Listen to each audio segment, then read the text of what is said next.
YSR Congress party నాయకత్వం వర్ధిల్లాలి.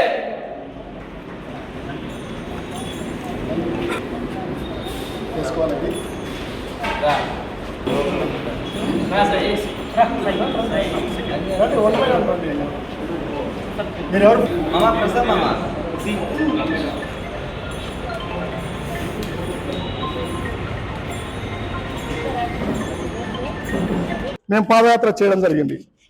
పాదయాత్ర చేసినప్పుడు పోలీసులు అడ్డుకున్నారు. నాకు గుర్తుంది, నేను 5 సంవత్సరాల ఎంపీగా ఉన్నప్పుడు కూడా ఎప్పుడు నాతో పోలీసులు అంతమంది రాలేదు. ఎప్పుడు కూడా నాతో పోలీసులు అంతమంది వచ్చిన సందర్భం లేదు. గొంచితాండలో పోలీసులు 2 డిఎస్పీలు, సిఐలు, వందలాది మంది పోలీసులు వాళ్ళు అడ్డుకోవడం జరిగింది. గొంచితాండ పరిస్థితి కూడా ఉద్రిక్తతకు దారితీసింది. ఆ రోజు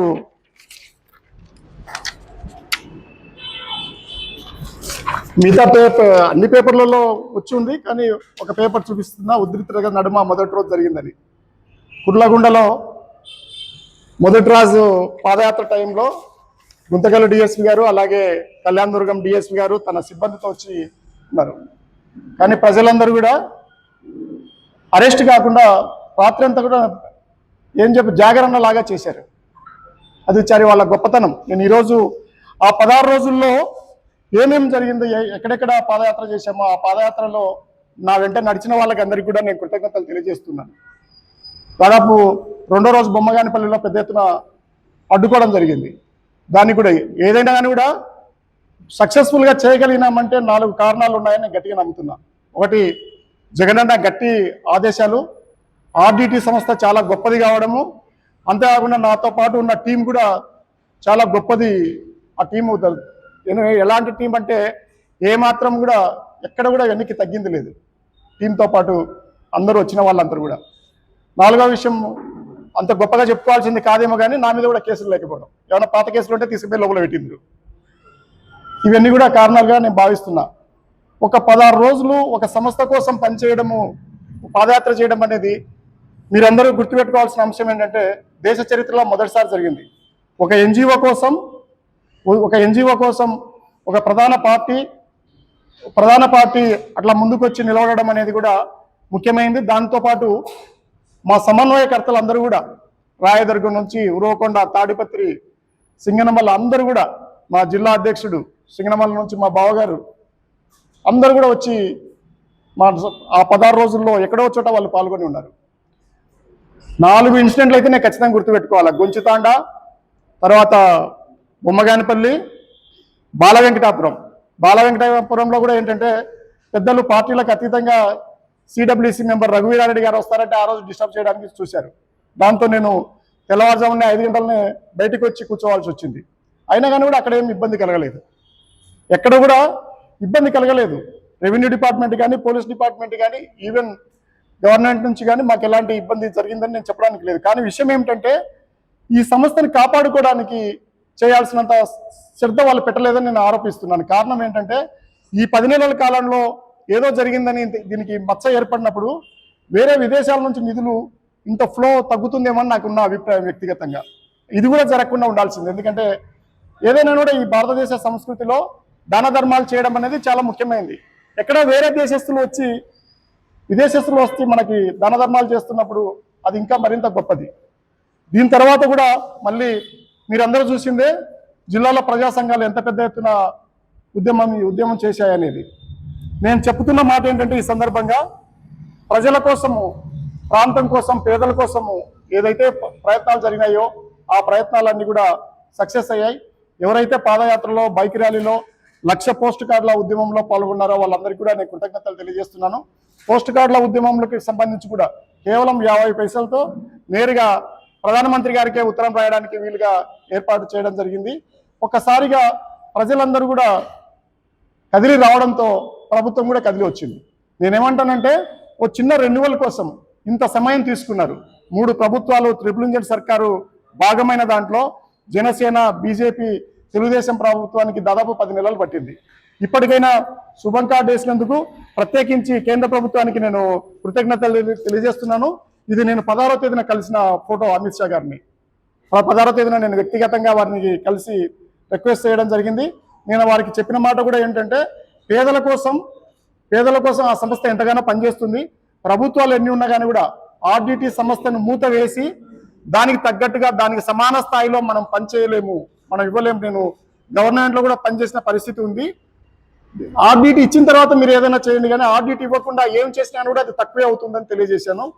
వారు దానికి స్పందించి ప్రభుత్వాలు అందరూ కూడా ఎవరైతే చేసి ఉంటారో వాళ్ళకందరికీ కూడా కృతజ్ఞతలు తెలియజేయాలా. వాళ్ళకి నేను 16వ తేదీన నేను రాసిన లెటర్ కూడా వారికి ఇచ్చిన లెటర్, ఆ లెటరే మన అమిత్ షా గారు తీసుకొని చేస్తున్నారు. ఇది కాకుండా నాతో పాటు ఆ రోజు 16వ తేదీనే పార్లమెంట్లో మా ఎంపీలందరూ కూడా, అప్పుడు అందుబాటులో ఉన్న ఎంపీలందరూ కూడా, రాజ్యసభ మెంబర్లు, ముఖ్యంగా మా పార్లమెంటరీ పార్టీ అధ్యక్షుడు వైవి సుబ్బారెడ్డి గారు, మిగిలిన మెంబర్లు అయోధ్య రామరెడ్డి గారు, అలాగే మేడ రఘునాథ్ రెడ్డి గారు, లోక్సభ సభ్యులు ఎవరైతే ఉన్నారో గురుమూర్తి గారు, తనుజ గారు, మేము 6 మందిని కూడా పోస్ట్ కార్డులకు నేరుగా అక్కడ అడ్రస్ చేసినట్టు చూపడం జరిగింది.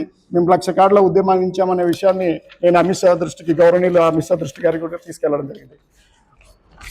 ఏమైతే శుభం కార్డు పడింది, నేను సంతోషాన్ని వ్యక్తం చేస్తున్నాను. నాతో తిరిగిన వాళ్ళందరికీ కూడా అభినందనలు తెలియజేస్తున్నాను. చాలా పార్టీల వాళ్ళ కామ్రేడ్స్ కూడా నాతో నడిచిన సందర్భం ఉంది. 16 రోజులు నా వెంట వచ్చిన వాళ్ళకి గ్రామస్తుల్లో ఆతిథ్యం కల్పించిన ఆ కుటుంబాలకన్నిటికీ కూడా నేను కృతజ్ఞతలు తెలియజేస్తున్నాను. అలాగే మధ్యాహ్నం పూట వచ్చిన వాళ్ళకి భోజనాలు ఏర్పాటు చేస్తున్నారు. గ్రామాల్లో వచ్చిన వాళ్ళందరికీ కూడా నేను కృతజ్ఞతలు తెలియజేస్తున్నాను. ఇదొక మా పార్టీ ప్రధానమైన భాగంగా దీన్ని నిలవడం కూడా నాకు గర్వంగా ఉంది. ఇది ఒక సమిష్టి విజయం, ఒక టీం అంతా కలిసి చేయడం వల్ల వచ్చింది. కాబట్టి భవిష్యత్తులో నేను అనుకుంటున్నాను ఆర్డిటి సంస్థకు మళ్ళీ ఒక 70-100 సంవత్సరాల వరకు ఇబ్బంది జరగకూడదని నేను మనసారా కోరుకుంటున్నాను. అంతేకాకుండా ఏమిటంటే ఎల్ఎన్ శర్మ మెమోరియల్ ట్రస్ట్ కూడా చెన్నైలో ఉన్న వాటికి ఇచ్చారు. ఇప్పుడు ఈ రోజు పరిస్థితి ఏమిటంటే FCRA రెన్యువల్ కాకపోతే సంస్థలకు చాలా ప్రమాదం వాటి సందర్భం ఉంది. ఆల్రెడీ క్యాబినెట్ అప్రూవల్ అయింది. భవిష్యత్తులో రెన్యువల్ కాని వాటిని కూడా ప్రభుత్వమే మెయింటైన్ చేయాలా, వాటి ఆస్తులు కూడా స్వాధీనం చేసుకోవాలనే నిబంధనలు కూడా కఠినతరంగా వచ్చాయి.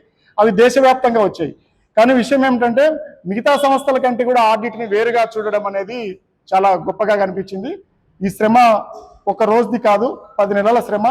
అడుగడుగున మా పార్టీ అధ్యక్షుడు మమ్మల్ని వెన్నంటి ప్రోత్సహించాడు.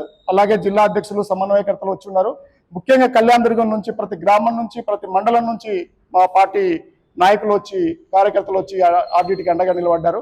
అందువల్ల వాళ్ళకందరికీ కూడా ఒక అవకాశం దొరికింది. ఈ సందర్భంగా కృతజ్ఞతలు తెలుపుకోవడానికి, అభినందనలు తెలపడానికి, అలాగే ధన్యవాదాలు తెలపడానికి కూడా ఒక అవకాశం దొరికింది. నేను అందరితో ఈ సందర్భంగా మిమ్మల్ని అందరినీ కూడా ఈ రకంగా కలిసి సంస్థకు మేలు జరిగినందుకు సంతోషాన్ని వ్యక్తం చేస్తున్నాను.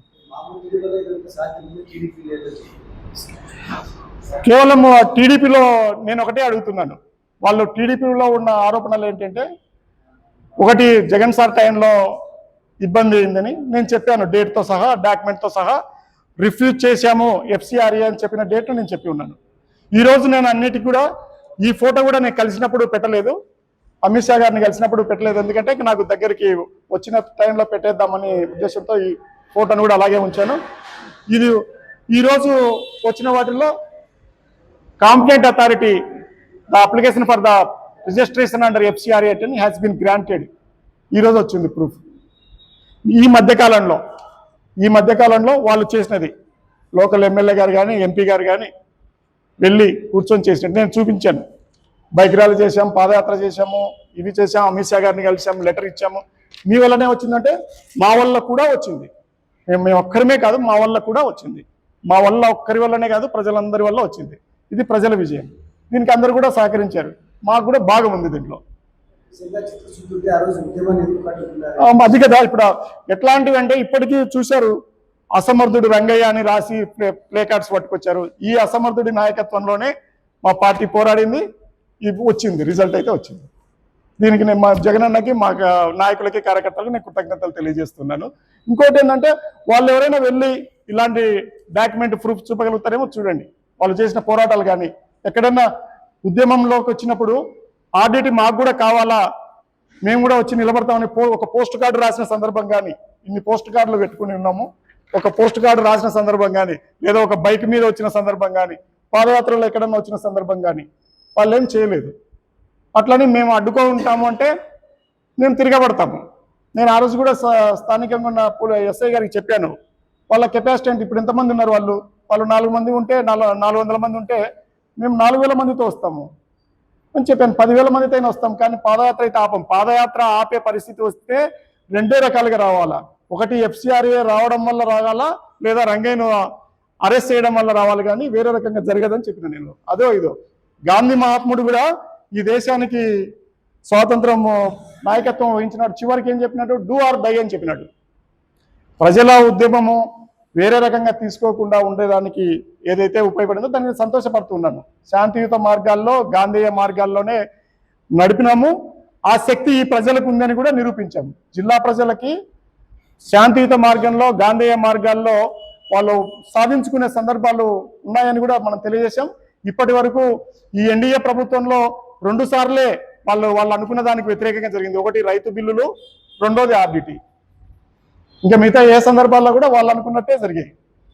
2 సార్లే వాళ్ళు మినహాయింపులు ఇచ్చింది. 2 సందర్భాలు ఇచ్చారు నాకు తెలిసినప్పుడు.